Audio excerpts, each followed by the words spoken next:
Халқымыздың ғасырлар бойы аңсаған тәуелсіздігіне ие болғанымызға биыл 30 жылdır толып отыр. Осындай мерейлі шақта еліміздің гүлденіп көркею жолында аянбай еңбек етіп жүрген қазақстандықтарды ұлттық мерекемізбен құттықтағым келеді. Әр отбасына татулық пен ырыс береке, отанымыздың игілігі мен жарқын болашағы жолында жаңа табыстар тілеймін.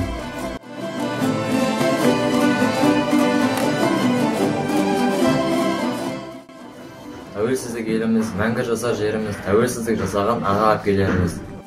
Келді міне 30 жыл тойда қазақ, азаттықтың ақтаңы қуандырып, биле-биле шаттана тойда қазақ, өлең жете 30 жыл жыр қалтырып.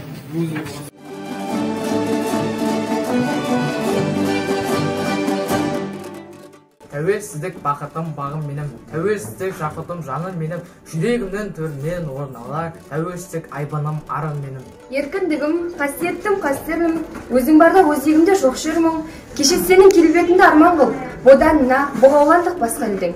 Бабалардың басын тігіп бәйгеге, аналардың жанарына жас бердің, уай еркіндік, қош келдің.